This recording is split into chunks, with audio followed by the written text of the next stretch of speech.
Bobby Piers, please.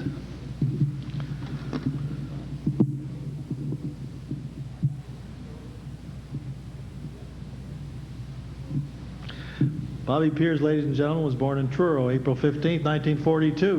Many might say he's an enigma. He changes from the quiet, unassuming, polite guy we in the sporting professions know to a guy his family used to call Lungs because he was always hollering at himself when dissatisfied with his play. When one examines his early family life, it's no wonder he's a combination of many personalities. He received his early guidance from his mom, Ada, his early coaching from Father John. His key role model was his brother, David, who acted almost exactly opposite from the way Bobby was being told he should behave by everyone else in his life who had his best interests at heart. David spent much of his youth playing in the pool hall. He would play half the afternoon, spend the other half training little brother Bobby to properly respond to Mom when she asked where they'd been all day. To this day, Bob thinks the playground's a smoky place with a lot of green tables in it. Bob was a great high school athlete, playing basketball, soccer, volleyball, badminton, and participating in track and field. But he was famous in and around Truro for far more than his success in these school sports. Tennis was the game which dominated most supper conversations in the Piers household. Doubles matches evolved from mom and an older son versus dad and a younger boy, to son versus mom-dad, to Bob-dad versus Jack-Dave, and there was a time when it was rumored that tennis in Truro was spelled P-I-E-R-S. Competitive tennis began at 7 years old for Bobby when David, 11 years Bobby's senior, picked up his little brother. Now he's 7 years old, and he beat a couple of 18-year-olds in the county doubles championship. David's not the only Piers to precede Bobby into this Hall of Fame. His Uncle Bev was inducted years ago. A quick count shows 9 singles, 16 men's doubles, 20 mixed doubles, for a total of 45 times the name Piers is engraved on a Nova Scotia Open trophy. By the time Bobby started playing kids his own age, he was so hungry for success he could taste it. He became the under-13 provincial singles and doubles champion at age 11, and then repeated these titles at 12 and 13, at which time he attained national stardom when he won the Canadian Age Group Championship and teamed with Trinda Lee Weatherston to win the under-13 Mixed Canadian Championship as well.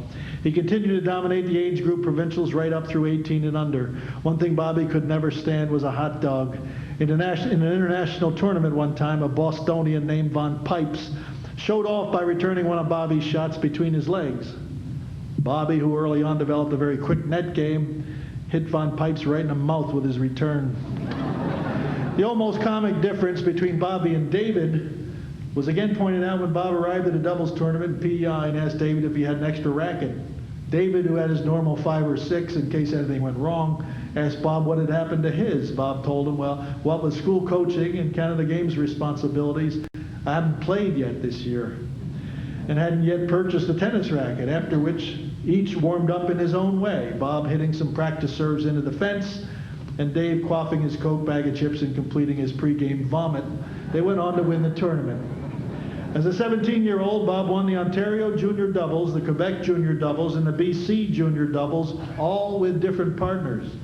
Then came home to pair with his favorite age group teammate, another kid from a great tennis family, Barry Shakespeare.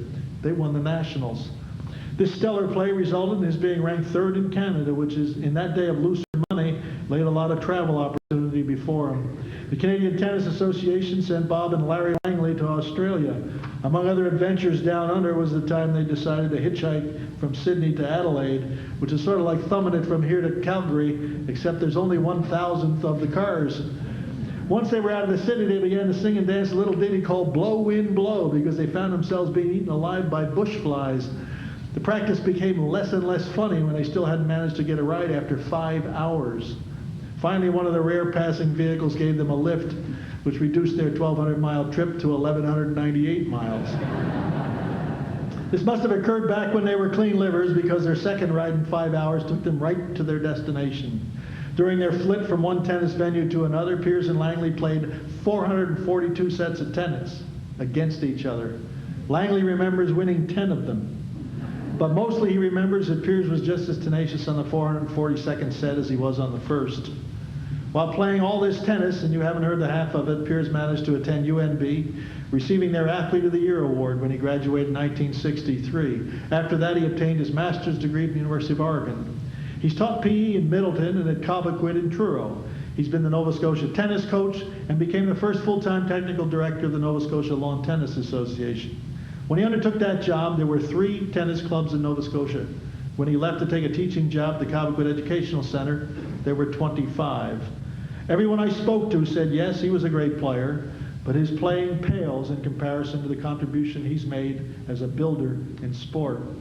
Every summer for many years, Bob and his wife Carol and his family would take the tennis caravan tour, playing, coaching, instructing, and organized tennis competition. His kids, Trish, Jeff, Karen, and David, are now adding to the Piers athletic legend in the province and beyond. Some communities they visited had no tennis courts, so he'd draw a court on the street in chalk, tie the net to a telephone pole at one end and the other end to his car, and then he'd hand out rackets to anyone who was interested and show them how to play tennis.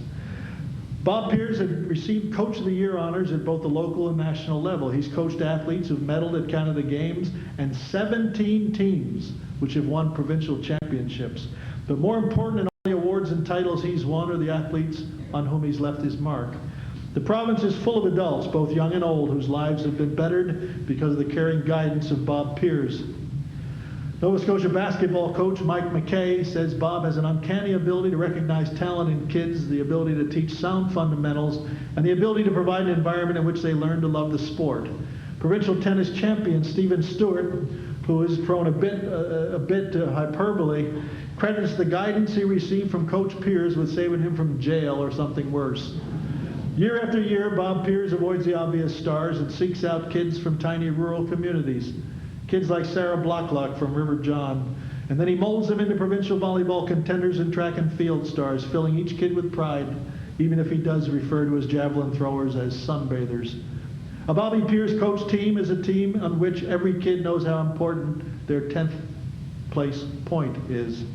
His ex-athletes adore him, and they respect him despite the fact that they gave him suspenders and black socks one year because of his chronic habit of hoisting up his black pants when he gets excited, thus exposing the white socks he wears with his black shoes, which for some reason he can't fathom embarrasses the women who play for him. A man who meets every criteria for induction as both builder and athlete, the #1 tennis player in the province for 5 years and the top 3 for 14 years. A man who's ranked 3rd in the country as a 13-year-old, in the top 5 in the country at 18. A winner of close to 80 provincial tennis titles, ranging from singles to mixed doubles in provinces from here to British Columbia. A winner of father-son tournaments, which he's won as both father and son. And last time as son when John was 73 years old, and then winning proudly as the father with his son David. A multiple Canadian champion, 13 years the athletic director of Cobequid Education Center, which sports arguably the most successful athletic program in the province. A guy who would throw all his athletic success away if it meant he could better serve his community.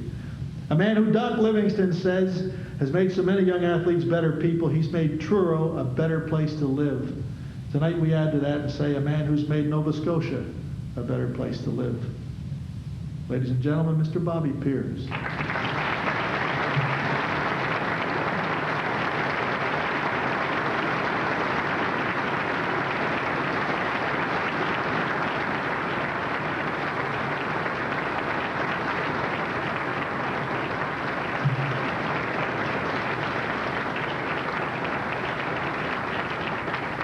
Presentation, I would ask Peter Anderson, Senior Account Representative, McCurdy Printing Limited, to please join us on stage.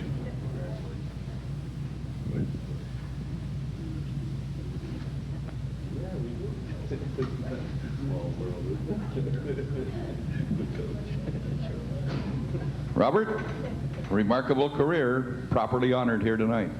Thank you, Pat. You know, it almost seems that born Bob Piers, you were born to play tennis because the family background was very distinguished in that particular sport.